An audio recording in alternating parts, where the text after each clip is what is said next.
The woman clearly had $100 billion in her bank account. But instead of enjoying the life of a wealthy wife, she chose to take a job as a cleaner. The reason she did this was because her 3 sons were all exceptionally capable. Her eldest son was the president of the National Academy of Sciences. Her second son was the richest man in the country. And her youngest son was the #1 traditional Chinese medicine doctor. To avoid being harassed by people who wanted to benefit from her, she rode her old tricycle every day and picked up empty bottles from trash cans to sell. Until one day, her 3 sons heard that their mother was going to attend a class reunion. To give their mother enough dignity and face, the 3 decided to accompany her to the reunion. But their mother stopped them because she thought her sons were too flashy and would make her classmates think she was showing off. She then pushed them away and left on her own tricycle. Little did she know that her sons had already prepared gifts for her. Her eldest son, in the name of his younger brothers, sent an antique worth $5 billion. The second son booked the entire banquet hotel. The youngest son invited a famous singer from 40 years ago to give their mother the best celebration possible. Meanwhile, her classmates had also learned from the sons that the richest man's mother was their classmate, and that today's banquet hotel had been fully booked by them. After hearing this, they immediately wanted to go downstairs to welcome the rich man's mother personally. After all, their children all worked in major corporations. At that moment, the woman had also arrived at the hotel, and she ran into one of her old classmates. Just as she was about to greet her, she was met with Laura's disdain. Laura said directly that she was just a cleaner, earning only $3,000 a month, barely enough to support her sons. Then Laura boasted about her own family's situation, claiming that she lived the life of a wealthy wife every day, and even went out in a $1 million luxury car. The classmates who had been waiting nearby looked at the way both women dressed and lived,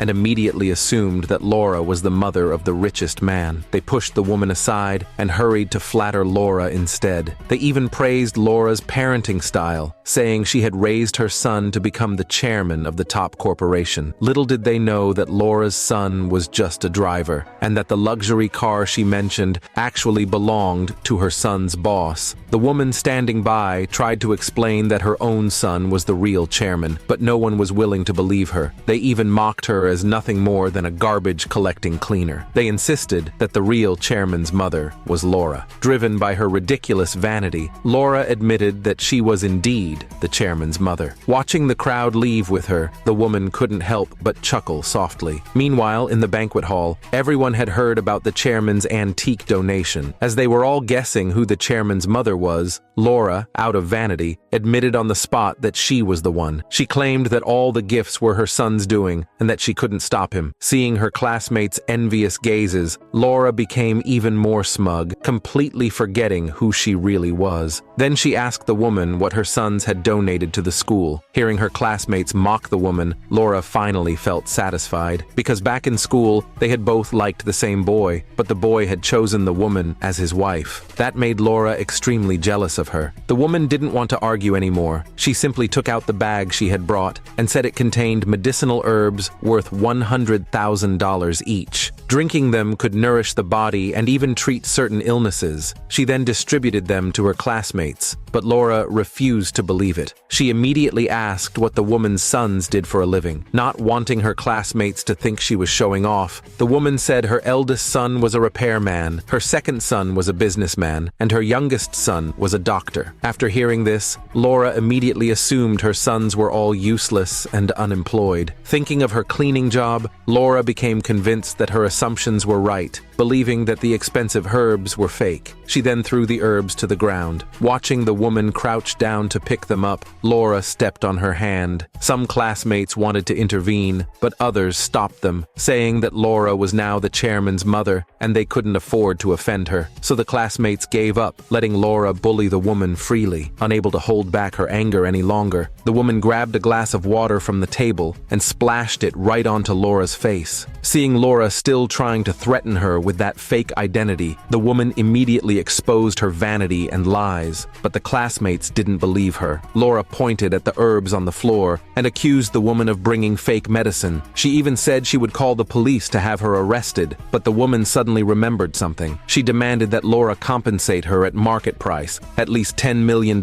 for the herbs. Upon hearing that, Laura didn't panic at all, because she didn't believe the woman had that kind of money. But the next second, she heard the woman say that her son was the #1 traditional Chinese medicine doctor. As the woman took out her phone to call her son, Laura finally became nervous, afraid that her lie would be exposed. She grabbed a bottle from the table and threw it at the woman. She even used her fake identity to threaten the other classmates into throwing things at her too, saying that this way they were helping her collect bottles to make money. Just as everyone was about to continue throwing bottles, the banquet hall doors suddenly swung open.